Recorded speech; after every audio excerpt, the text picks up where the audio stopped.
ভূ- ভূ- ভূ- ভূ- ভূত।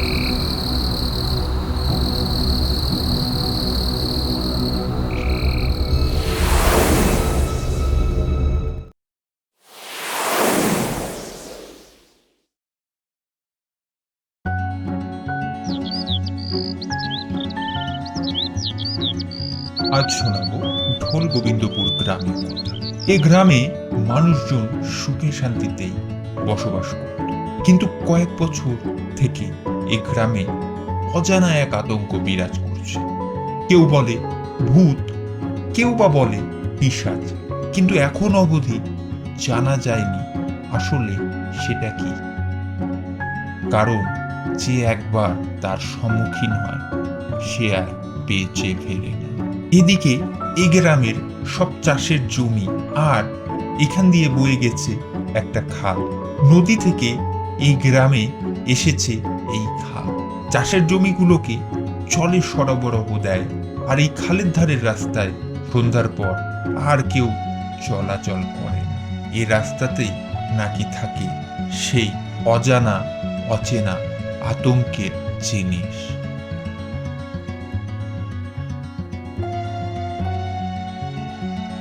এই বিশু, বিশু,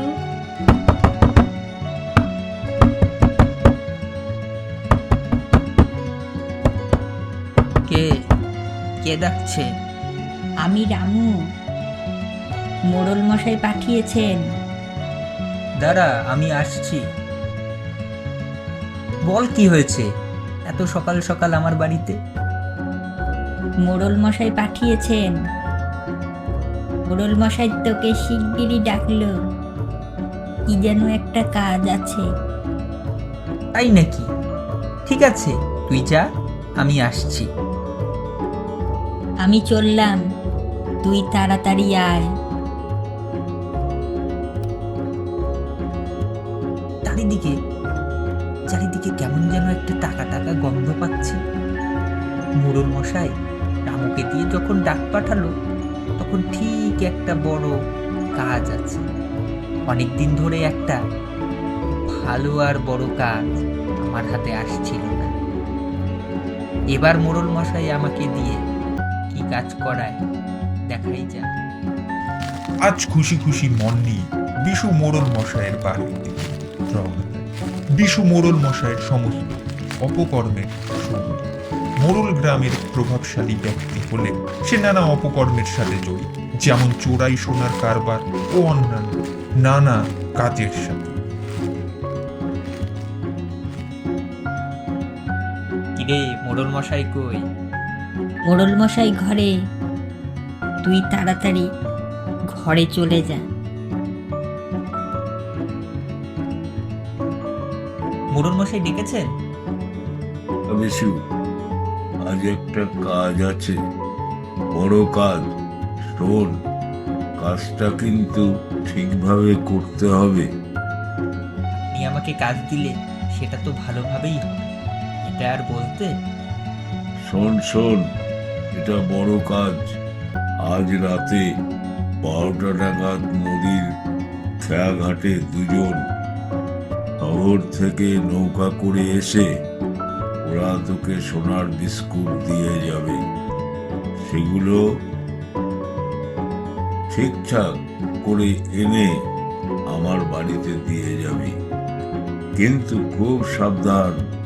কোনোভাবেই কিন্তু কোনো ভুল করা যাবে না। কিন্তু তা তো ঠিক আছে, কিন্তু রাতের বেলা খালের পাড় দিয়েই তো নদীর খেয়াঘাটে যেতে হবে। হ্যাঁ তো, গ্রামের মানুষ না জানলেও আপনি তো সব জানেন। ওসব ভূত টুত কিছু না। তুই ঠিক সময় মতো চলে যাবি আর ঠিক করে নিজের কাজটাকে করবি। না মানে?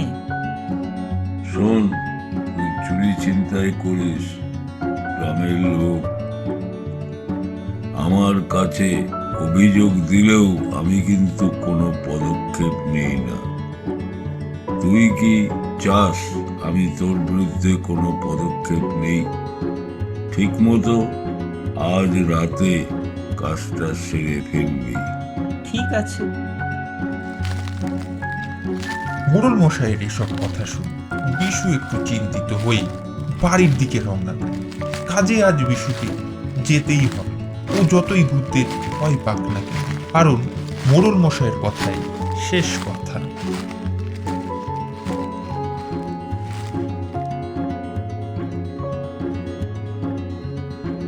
আজকের কাজটা অনেক বড়। এই কাজটা করলে অনেক টাকা পাওয়া যায়। আজকে কাজে যেতেই হবে। ভূতের ভয় পেয়ে বাড়িতে বসে থাকলে হবে না। গ্রামের লোক বিনা কারণে ভয় পায়, কিন্তু আমাকে তো ভয় পেলে চলবে না। আমাকে কাজে যেতেই হবে। গির্জার ঘড়িতে রাত 12টার ঘন্টা বাজার সাথে সাথে বিশু বাড়ি থেকে বের হয়ে যায়। বিশু রাস্তা দিয়ে চলতে থাকে। তার মাথায় আজকের কাজ সে কিভাবে ভালোভাবে সম্পন্ন করবে এটাই তার মাথার মধ্যে চলছে। আর অপরদিকে ভূত আর ভয়ের কথা তার মাথা থেকে প্রায় বলতে গেলে চলেই গেছিল। বিশু এবারে খালের ধারের রাস্তায় চলে এসেছে।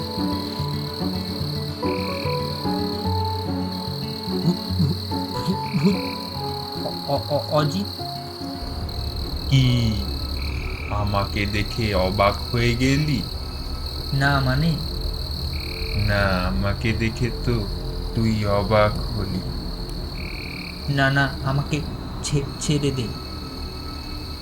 কেন কেন তোকে ছাড়বো? আমি নিজে কিছু করতে চাইনি। মোড়ল মশাইয়ের কথাতেই আমি তোকে মারতে বাধ্য হয়েছি। তা তুমি পারলা তোমার নিজের ভাইকে এভাবে মারতে? তোমার এতটুকু কষ্ট হলো না? আজ থেকে 7 বছর আগে সেই রাত্রেবেলা তুমি আমাকে এই গাছতলায় ডেকে এনে আমাকে মেরে পুঁতে দিয়ে চলে গেলা। যাক, সব কাজ ভালো মতোই হয়ে গেল। আর তখন থেকেই আমি এখানে অতৃপ্ত হয়ে আছি, আর যাকে যখন পাই তাকে শেষ করে দিই। আজকে তোমাকেও শেষ করে দেব। না না না, এটা না, এটা এটা করিস না। তুই তো জানিস মোড়ল মশাইয়ের রাস্তায় কেউ আসলে মোড়ল মশাই তাকে দুনিয়া থেকে সরিয়ে দেয়। হ্যাঁ হ্যাঁ, সব জানি। আমি তো সেদিন তোকে না মারলে আমাদের দুজনকেই মোড়ল মশাই এই দুনিয়া থেকে সরিয়ে দিত। হ্যাঁ হ্যাঁ, এসবও জানি। না না, আমাকে ভাই, আমাকে ছেড়ে দে, ছেড়ে দে। আমি এই কথাগুলো শোনার জন্য এতদিন এখানে অতৃপ্ত হয়েছিলাম। আজকে তোকে আর মোড়ল মশাইকে মারলে আমার অতৃপ্ত আত্মা শান্তি হবে। আমি তোমার মতো নিষ্ঠুর না, তোমাকে ছাড়তে পারি যদি তুমি এখানে মোড়ল মশাইকে নিয়ে আসো। হ্যাঁ হ্যাঁ, আমি আমি এখনই নিয়ে আসছি। বিশু এবারে মোড়ল মশাইয়ের বাড়ির দিকে রওনা দেয়। যেতে যেতে বিশুর মাথায় একটা বুদ্ধি আসে।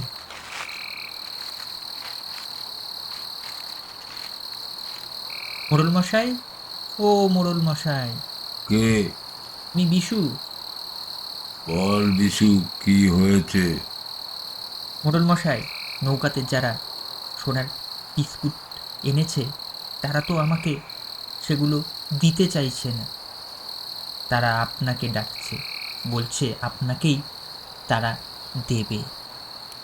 তোদের দিয়ে আর কোনো কাজ হবে না কোনোদিন। আকম্মার ধাড়ি হয়ে উঠেছিস। চল, আমি যাচ্ছি। বিশু ও মোড়ল এবারে বেরিয়ে পড়ে তাদের সেই কাজের উদ্দেশ্যে। তারা পা চালিয়ে হাঁটতে থাকে এবং নদীর খেয়াঘাটের দিকে এগিয়ে যেতে থাকে। তারা দুজনেই অল্প বিস্তর ভয় পাচ্ছিল, কিন্তু তারা এগিয়ে যাচ্ছে। এ অজিত, বিশু অজিত আসলো কোথা থেকে? মোড়ল মশাই, ও মোড়ল মশাই, ও মানুষ না, ও ভূত আপনার অপেক্ষায় আছে। কি বলছিস বিশু? আমি 7 বছর ধরে এখানে আপনার অপেক্ষায় আছি। আজ সেই দিন মোড়ল মশাই। কি কি কি বলছিস অজিত? আমি কিচ্ছু জানি না। আপনি কিছুই জানেন না? মানে আপনার কথাতেই বিশু আমাকে মেরেছে। আজকে আর আপনাকে ছাড়ছি না। না, আমাকে ছেড়ে দে, আমাকে ছেড়ে দে। তোর কি চাই? সোনা দানা, টাকা পয়সা? না না, আমার এসব কিচ্ছু চাই না। এসব দিয়ে আমি কি করব? আমার ছেড়ে দে। আমার শুধু আপনাকে চাই, আপনাকে। আর দাদা, তোমাকে ছেড়ে দিলাম, তুমি ভালো হয়ে যাও। মোড়ল মশাই, ও মোড়ল মশাই, ছেড়ে দে, ছেড়ে দে, আমায় ছাড় বিশু। বাঁচা বিশু, বাঁচা।